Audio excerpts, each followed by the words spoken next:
Well, basically, this is Fyodor Dostoevsky's version of the friend zone. Hello, hello, hello. I'm a little hippie, and today I'm going to be talking about a book I just read. I'm going to be talking about White Nights by Fyodor Dostoevsky. So, I read this during the week. It is currently Sunday, July 21st. We're coming to the end of July already. What the? I don't even know. It's crazy. We're in the end of July, basically. And I think this month I'm gonna be reading more than I've read in a while. So that's exciting. But we're not talking about that. We're talking about one book, which is a short story. So it's not a book, but it's a short story.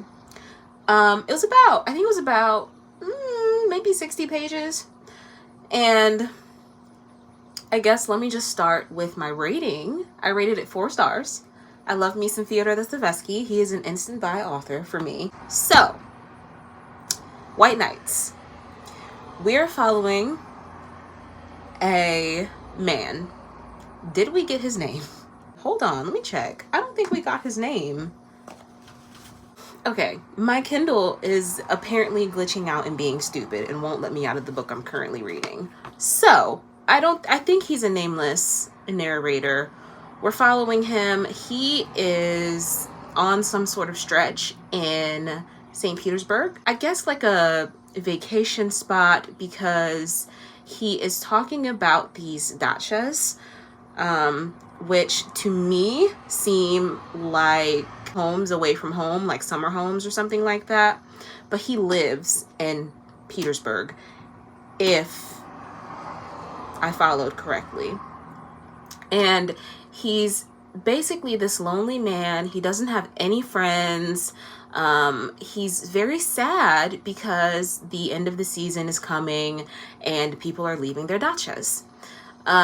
So there's no one there, and even when there were people there, people didn't really talk to him. He didn't have really any human interaction with any of the people that were there, so much that he would kind of make really big deals out of these very menial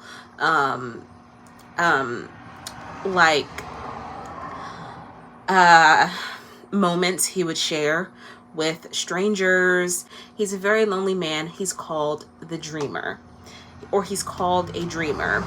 But really what the dreamer is like an alter ego of his, and that's really as close as we get to getting his name, is this dreamer, this part of him that likes to dream, i.e. him making these big deals out of these very menial experiences he has with people who he's just walking by, people that don't even greet him, but he's like, oh, they almost greeted me. So he's very imaginative, to say the least. So one night while he's walking home, he runs into this girl, and she is kind of just standing there. She's crying.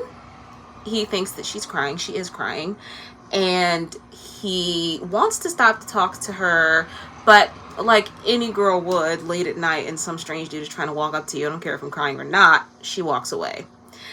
And then when she gets across the street from him, there is a man that is going to like harass her, and the dreamer will call him. He walks over, he puts a stop to it, and he ends up walking the girl home. She's very hesitant about it at first, because she's like, I'm not going to be able to get rid of this guy.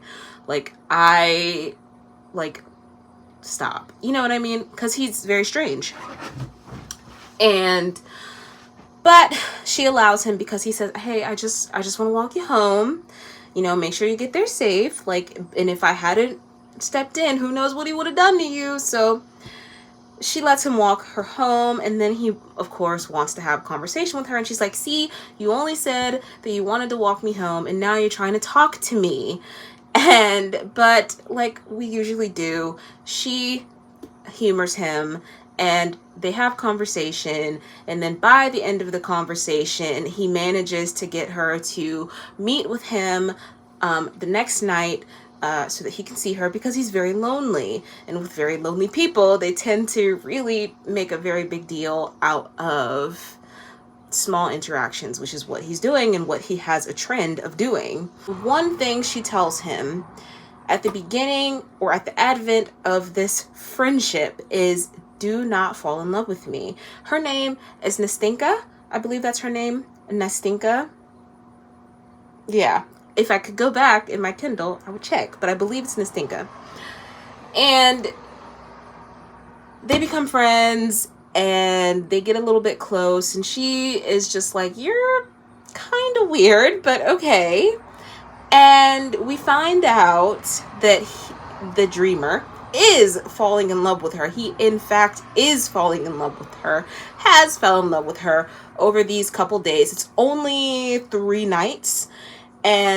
But we find out when we get her story that she's actually in love with somebody else. And it seems like it was this very unrequited love from this man that she had feelings for, but she's holding out hope. She is, she has led a very lonely life as well. The only person she really had was her grandmother, and her grandmother kept her very sheltered, very kept away from society, and she had to be at her grandmother's side all the time. But they board this man, and he's paying to stay there because that's how they make their money. He's staying there. She, gets feelings for him, and we find out that, he ends up promising her, because he has to leave because he's only staying there to work for a while. He ends up promising her that he's going to come back for her to Petersburg to marry her. And we find out that she has been holding out for that, and that's why she was sad on that first night when the dreamer met her, was because she knew that this man had come back, but he had not written for her, had not come back for her, even though he'd been back in town for a few days. And that was why she was sad, and kind of why she didn't really want anything to do with the dreamer outside of his being a little weirdo. And so she gets the dreamer to help her contact the man that she actually is in love with. She gets him to send him a letter, and then this is on the second night that they establish this. And then on the third day, he sends out the letter. They meet that night because he posts the letter that morning on the third day, and so the letter should come back later in the day before they meet on that third night of their friendship. And she's excited, and he's realizing, like, she's so excited for him but not really excited to be around me, even though, like, I really like her, and even though this man hasn't come back for her, but he's trying to stay hopeful. Basically, this is Fyodor Dostoevsky's version of the friend zone. He convinces her that, hey, it's okay, like, maybe he wasn't home when the letter arrived. We'll come back tomorrow night and we'll see. And if I get the letter, I'll bring it to you and we'll read it.